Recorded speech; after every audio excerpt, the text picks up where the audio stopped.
They forgot to put my name on the family tree presentation at the reunion. Until the lawyer read the will, and my name was the only one that mattered. My name is Jack Wilson, 36 years old, and I'm about to tell you how being the family disappointment made me the richest person in the room. I should probably start by explaining the Wilson family dynamic, what you might call old money, though not obscenely wealthy by today's standards. My grandfather Harold built Wilson and Associates, a regional investment firm, from nothing back in the 1960s. By the time I was born, the family had that comfortable upper-middle-class lifestyle, where money wasn't discussed but was always there. Big house in the suburbs, private schools, expectations that came with the name. The problem was, I never fit the mold they cast for me.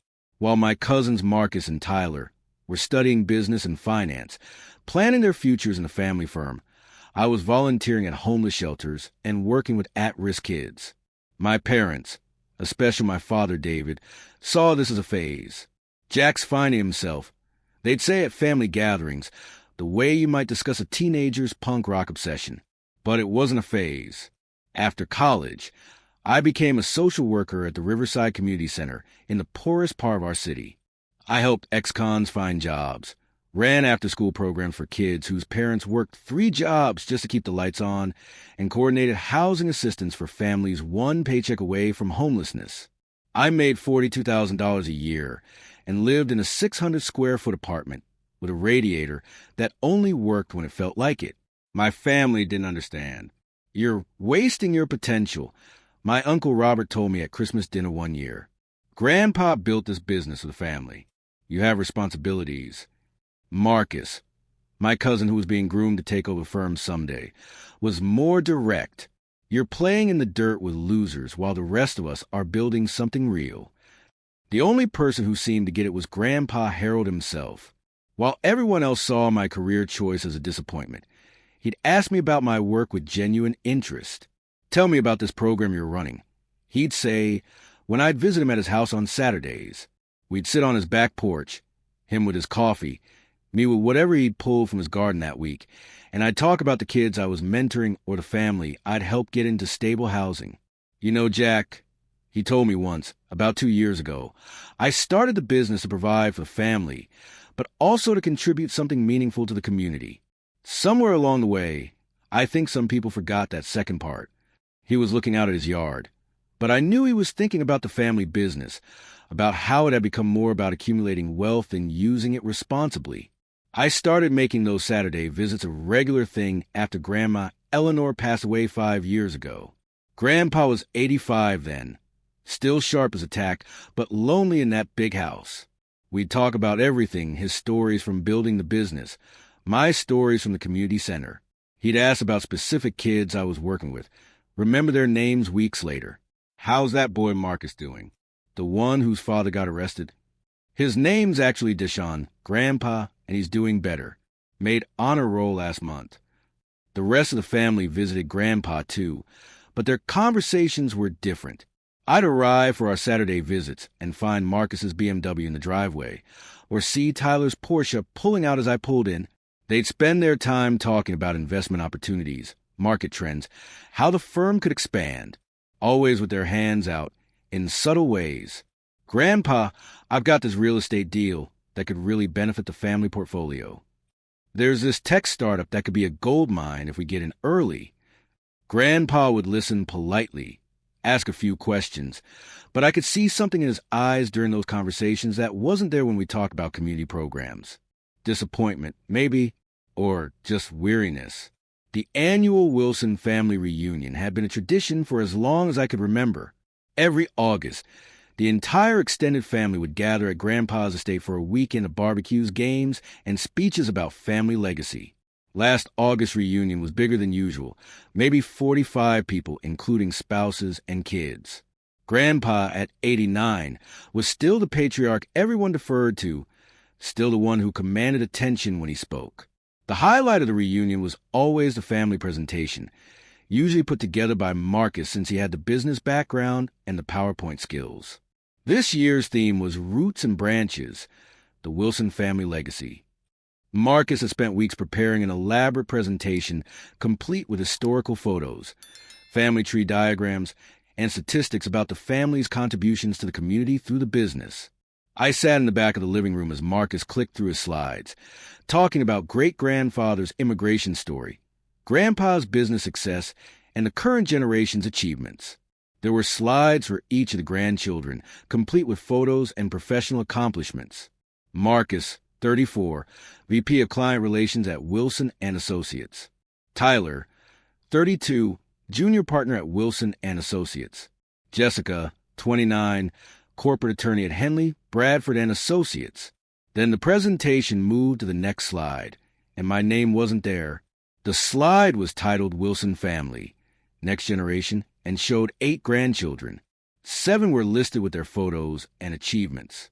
The 8th spot was conspicuously empty, just a gray placeholder box where my information should have been. I felt the heat rise to my face, but I didn't say anything at first. Maybe it was an oversight. Maybe Marcus had simply forgotten to add my slide. But as he continued talking about family members who are carrying forward Grandpa's vision and the next generation of Wilson leaders, it became clear this was an accident. "Excuse me," I said, raising my hand slightly. "I think there might be a mistake. My information isn't on the slide." Marcus paused, clicked back to the family tree slide, and looked at it as if seeing it for the first time. "Oh, that," he said with a slight smile. "No, that's not a mistake. This presentation is about family members who are actively contributing to the Wilson legacy. You know, people who matter to the family's future." The room went quiet. I could feel 40-some pairs of eyes on me, some sympathetic, others nodding in agreement with Marcus. Grandpa was sitting in his recliner near the front of the room. I couldn't see his face from where I was sitting, but I saw his hands tighten slightly on the arms of his chair. "I see," I said, keeping my voice level. "Well, I suppose I understand your criteria." I stood up, nodded to the room, and walked out, not storming out, not making a scene, just quietly excusing myself from a presentation where I clearly wasn't welcome. I heard Grandpa call my name as I reached the front door, but I didn't stop. I needed air, space, time to process what had just happened. I drove home to my apartment and spent the rest of the weekend trying to shake off the feeling of being erased from my own family. It wasn't the exclusion from a PowerPoint that hurt. Exactly. It was what it represented. The message that my choices had made me irrelevant to people who were supposed to care about me regardless. Monday morning, I was back at the community center, helping Mrs. Rodriguez navigate the housing assistance application process. And by Tuesday, I was coordinating a job training workshop for ex-offenders. The work helped me remember why I'd chosen this path in the first place. These people didn't care about my family's money or status. They cared about whether I showed up, whether I listened, whether I could help them solve real problems. 2 weeks after the reunion, I got the call that changed everything. It was a Tuesday evening, and I was reviewing case files when my phone rang. Dad's number. "Jack." His voice was shaky. "Grandpa's gone. Heart attack this afternoon. He was working in his garden." I set down my pen and closed my eyes. Harold Wilson, 89 years old, died doing what he loved in the place he loved most. There was something fitting about that, though it didn't make the loss any easier. "When's the funeral?" I asked. "Friday afternoon, 2 o'clock at St. Matthew's." "Jack, I know things were weird at the reunion, but he'd want you there." "Of course I'll be there." The funeral was exactly what you'd expect for someone like Grandpa. Packed church, beautiful flowers, touching eulogies about his business success and community contributions. I sat near the back, listening to family members and business associates talk about Harold Wilson, the businessman, the community leader, the patriarch. But they didn't talk about the man who remembered the names of kids he'd never met, who asked about Deshawn's grades and Maria's college applications. They didn't mention the Saturday afternoon spent talking about what really mattered or the quiet disappointment in his eyes when family members treated him like a bank instead of a grandfather. After the service, as people were filing out, I felt a hand on my shoulder. It was Edwards, Grandpa's lawyer for the past 30 years. "Jack, right? Harold talked about you quite a bit. Listen, we need to schedule a reading of the will. Are you available Monday morning? 10 o'clock at my office?" I nodded, though I was surprised to be included. Should I expect anything particular? Edward smiled slightly. Harold was a thorough man, very deliberate in his decisions. I think Monday will be illuminating. That weekend, I found myself thinking about Grandpa more than the will. I kept remembering conversations we'd had, things he'd said that hadn't seemed significant at the time, like when he told me, "Money is a tool, Jack. The question is what you're building with it." Or when he said, "Sometimes the people closest to you are the ones who understand you least." I wondered if he'd left me something small, maybe a personal item, or a modest amount to acknowledge our relationship. I didn't expect much, and honestly, I didn't need much. I just hoped he'd remembered that someone in the family had cared about him as more than a source of inheritance. Monday morning arrived gray and drizzly, fitting weather for reading.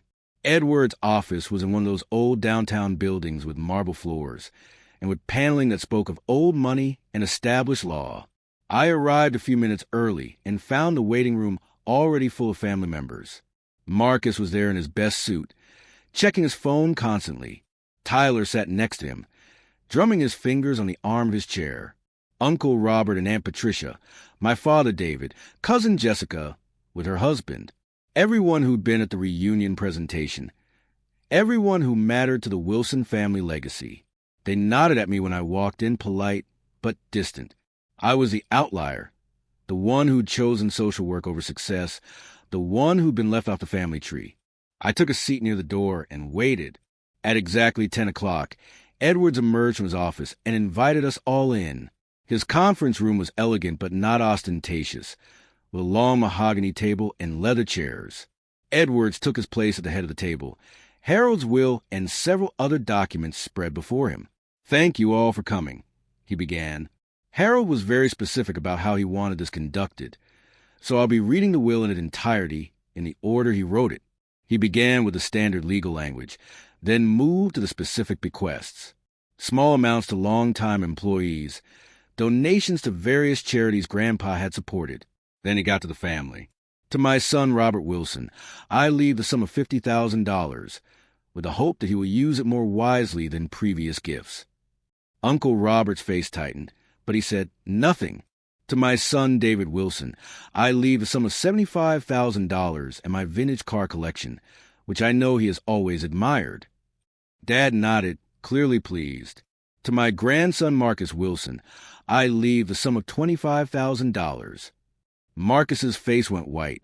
$25,000 was a nice amount, but nothing close to what he'd expected as the heir apparent to the family business. Edwards continued through the list. Tyler got $30,000. Jessica got $40,000. Various cousins and relatives got amounts ranging from $10,000 to $50,000. The room was getting tenser as the amounts were read. These weren't life-changing sums for people who'd expected significant inheritances. Where was the bulk of the estate? Where was the business? Where was the real money? Then Edwards paused, looked around the room, and picked up a separate document. The remainder of Harold Wilson's estate, including all business interests, real estate holdings, and investment portfolios, totaling approximately $12.4 million, is to be placed in trust. The room was silent now, everyone leaning forward. The trust will be known as the Jack Wilson Community Development Trust and will be administered solely by my grandson, Jack Wilson, for the purpose of community development, job training, housing assistance, and educational programs in underserved areas. The silence that followed was deafening. I felt like I was watching the scene from outside my body, unable to process what I'd just heard. $12.4 million. In my name, under my control. Marcus was the first to break the silence. "That's impossible," he said, his voice shaking. "There has to be a mistake. Jack barely even visited him." "Actually," Edward said calmly, "Harold documented every interaction with family members over the past 5 years. Jack visited every Saturday for 4 years, except when he was out of town for work. Harold was very thorough in his record-keeping." Tyler stood up abruptly. "This is insane. Jack works with drug addicts and criminals. He doesn't know anything about managing money. Which is why," Edwards continued, "Harold also established a board of trustees to provide financial oversight, though Jack retains full decision-making authority over how the money is used." Uncle Robert's face was red now. We'll contest this. Harold was old. He wasn't thinking clearly. Jack manipulated him somehow. I finally found my voice. I spent every Saturday afternoon with him for 4 years. I said quietly. We talked about everything. His business, his life, my work. He never mentioned anything about this. Edwards reached for another document. Harold anticipated there might be questions about his mental capacity and his motivations. He recorded a video message specifically to address this, and he had his mental competency evaluated and certified by 3 independent physicians just 2 months ago. He set up a laptop on the table and turned it so everyone could see the screen. There was Grandpa sitting in his home office, looking directly into the camera. The timestamp showed the recording was made 3 months before his death. If you're watching this, Grandpa's recorded voice filled the room. It means I'm gone and you just learned about my final decisions regarding the family estate. I want to explain my reasoning, because I know some of you will be upset. The room was dead silent as we watched Harold Wilson, speaking from beyond the grave, explain the most important decision of his life. I built Wilson and Associates to provide for my family and to contribute something meaningful to our community. Grandpa continued on the screen. Over the past few years, I've watched most of you lose sight of that second purpose. Marcus, you've asked me for money to fund 7 different investment schemes in the past 3 years. Tyler, you've come to me 4 times to cover gambling debts you thought I didn't know about. Robert, your business ventures have cost his family over $200,000 in bailouts. I could hear sharp intakes of breath around the table, but nobody spoke. Grandpa wasn't finished. But there's one member of this family who understood what I was trying to build. Jack chose a career helping people instead of accumulating wealth. He spent his Saturdays with an old man not because he wanted something, but because he cared. He never asked me for money, never pitched me investment opportunities, never treated me like a bank account with legs. On screen, Grandpa paused and looked directly into the camera. Jack, if you're watching this, I want you to know that every Saturday you spent with me meant more than you realize. You listened to my stories. You shared your work. You helped me remember why I started the business in the first place. The money I'm leaving you isn't a gift. It's a tool. Use it the way I always intended our family's resources to be used, to build something meaningful. The video continued for another few minutes, with Grandpa detailing his disappointment in the family's direction and his hope that the trust would restore the Wilson legacy to its original purpose. When it ended, the silence in the room was oppressive. Marcus was the first to recover. This is emotional manipulation, he said, his voice tight with controlled anger. A dying old man being influenced by someone who spent time flattering him. Actually, Edwards interjected. Pulling out a thick folder, Harold kept detailed records of every financial request made by family members over the past 5 years. Would you like me to read some excerpts? Marcus went pale. That won't be necessary. But Edwards was already opening the folder. March 15th, 2019. Marcus requests $40,000 for investment in cryptocurrency mining operation. Promised 20% return within 6 months. Operation failed, no money returned. August 3rd, 2019. Tyler requests $15,000 for what he described as a temporary loan to cover business expenses. Money was actually used to pay off sports betting debts. November 12th, 2019. Stop, Uncle Robert said sharply. We get the point. I sat there listening to Edwards read this litany of financial requests and failures, feeling a mixture of sadness and vindication. Grandpa had been keeping track, had been disappointed, had been waiting for someone to prove that the family values he tried to instill still mattered to someone. Tyler suddenly stood up. This is ridiculous. Jack doesn't know the first thing about managing $12 million.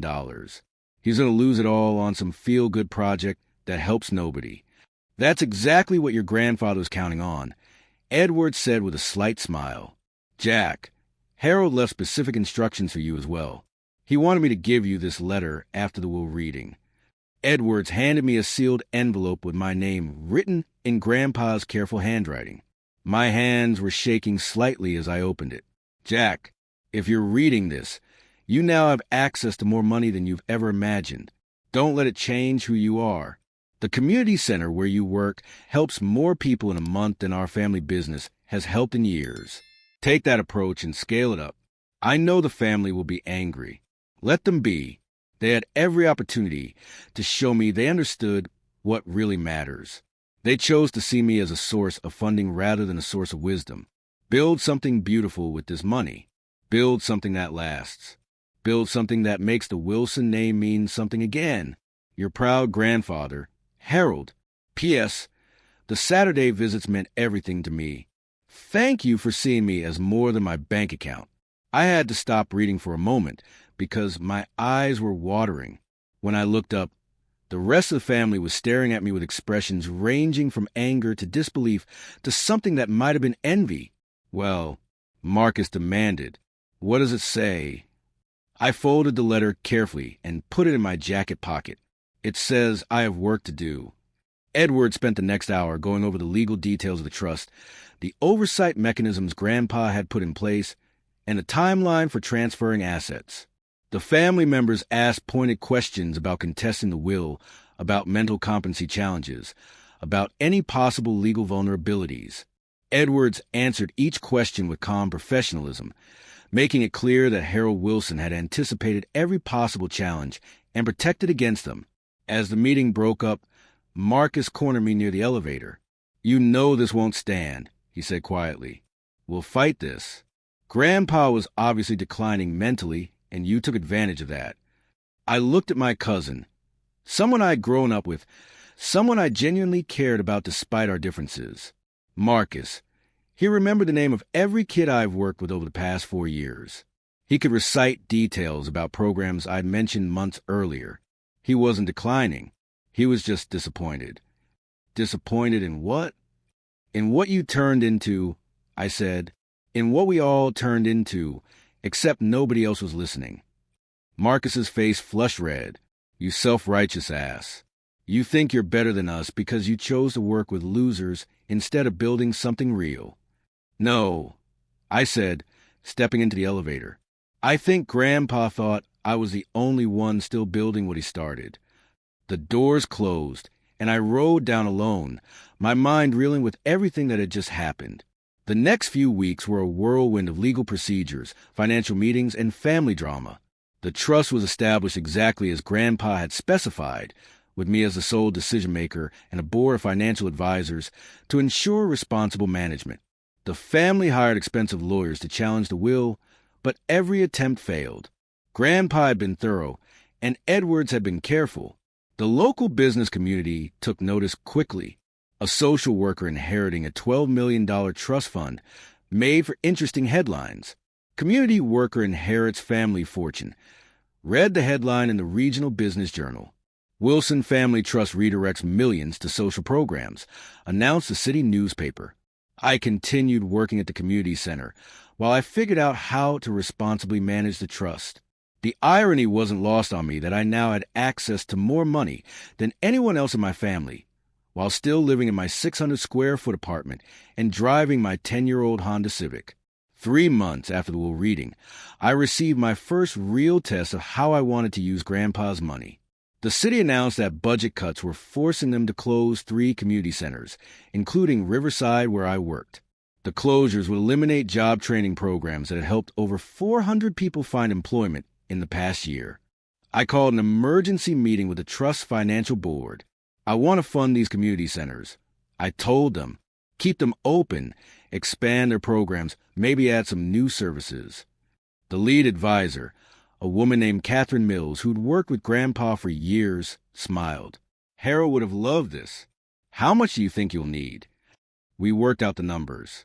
$2.8 million would not only keep the 3 centers open, but would allow us to expand job training programs, add childcare services, and create a scholarship fund for kids from low-income families.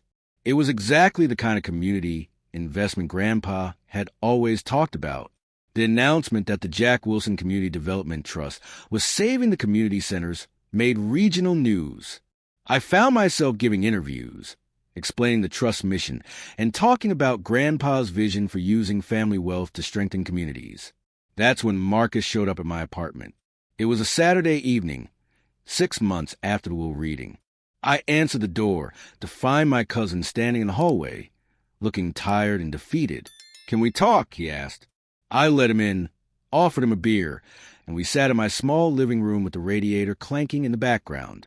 "The family's basically disowned you," Marcus said after a few minutes of uncomfortable silence. "You know that, right?" I figured as much. Nobody's called since the will reading. Marcus was quiet for a moment, picking at the label on his beer bottle. "You want to know something funny? I've been successful by every metric that matters to our family. Good job, nice house, right connections. But I've never done anything that actually mattered to anyone." I didn't respond, just waited for him to continue. "You saved those community centers. I read about it in the paper. 400 people kept their jobs, and kids have somewhere safe to go after school. That's more real impact than I've had in my entire career. Marcus, you're a good person who got caught up in the family expectations. That doesn't make you worthless." He looked at me with something that might have been regret. "I've been thinking about what Grandpa said in that video, about losing sight of the purpose. He was right, wasn't he?" "He usually was." Marcus finished his beer and stood up to leave. At the door, he turned back. "I know this is going to sound ridiculous, but would you consider, is there any way I could get involved with a trust? Not for money, just to help with something that actually matters?" I thought about it for a moment. "There's a new job training program we're launching next month. We need someone with business experience to help design the curriculum, teach some classes. It doesn't pay much. I don't need the money. I just need to do something worthwhile." 3 months later, Marcus was teaching business skills classes at the expanded Riverside Community Center. He was good at it too, patient with students who'd never been in a classroom setting, creative in finding ways to make business concepts relevant to people who'd never had traditional career opportunities. Tyler joined us 6 months after that, helping design financial literacy programs. Even Uncle Robert eventually came around, contributing his real estate expertise to our affordable housing initiative. The trust grew beyond what any of us had imagined. In its first year, we kept 3 community centers open, created 340 jobs through our training programs, and helped 89 families move into stable housing. We started scholarship programs, funded after-school arts programs, and created small business loan funds for entrepreneurs in underserved communities. But the real success wasn't measured in dollars spent or programs created. It was measured in changed lives.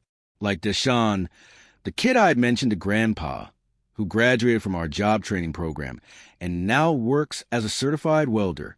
Or Maria, whose college scholarship allowed her to become the first person in her family to graduate with a 4-year degree. 1 year after Grandpa's death, I organized a memorial event at the largest community center we'd helped expand. We invited everyone whose lives had been touched by the Trust programs, along with family members who wanted to attend. The event filled the center's main hall with over 300 people. There were people in work uniforms who'd found jobs through our training programs, parents whose kids participated in our after-school programs, and small business owners who'd gotten their start with our microloans. I spoke briefly about Grandpa's vision and how the trust was carrying forward his original purpose for the family business. But the real speakers were the people whose lives had been changed. They talked about second chances, about hope, about what it meant to have someone believe in their potential. As the evening wound down, I found myself standing near a display of photos showing all the trust programs and accomplishments. Dad came over and stood next to me. "He'd be proud," Dad said quietly. "You think so?" "I know so. I talked to him the week before he died. He told me he'd found a way to make sure the family legacy meant something again." I looked around the room at all these people whose lives had been touched by Grandpa's final gift. Job training graduates talking with their instructors. Kids showing their parents artwork from our arts programs. Families who'd moved into safe, affordable housing through our development projects. "You know what's funny?" I said to Dad. "I spent all those years thinking I was disappointing the family by choosing social work over business. Turns out I was doing exactly what Grandpa wanted all along." Dad nodded.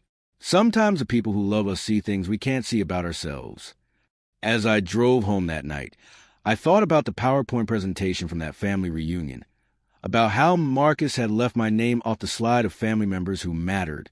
The irony wasn't lost on me that I'd become the most financially successful member of the Wilson family by choosing to measure success differently.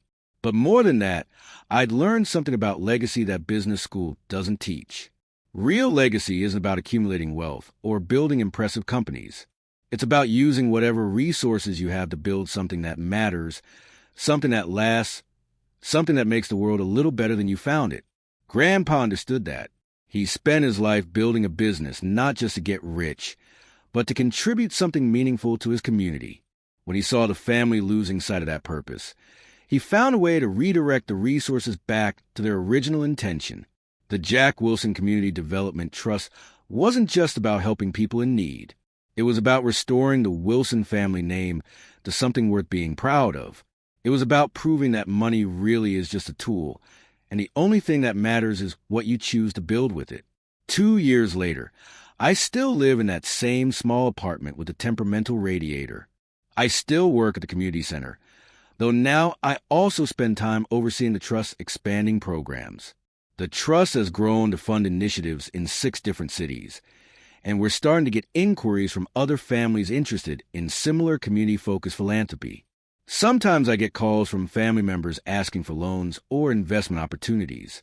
I listen politely, the way Grandpa always did, but my answer is always the same. The Trust exists to serve the community, not to fund family business ventures. If they want to be involved, they're welcome to volunteer their time and expertise to help with our programs. Marcus still teaches business classes at the community center. Tyler runs our financial literacy program. Uncle Robert helps with our housing development projects. They've all found ways to contribute to something larger than themselves, something that actually matters. And sometimes on Saturday afternoons, I visit Grandpa's grave and tell him about the Trust's latest projects. I tell him about the kids who've gotten scholarships, the families who found stable housing, the adults who found meaningful work through our programs. I like to think he'd be proud of what we've built with his final gift. Not just the programs and the money spent, but the restoration of family legacy that almost got lost along the way. The Wilson name means something again. It means community investment, second chances, and a belief that everyone deserves an opportunity to build something meaningful with their lives. That's a legacy worth leaving and worth living up to. Sometimes the family black sheep turns out to be exactly who the family needed all along.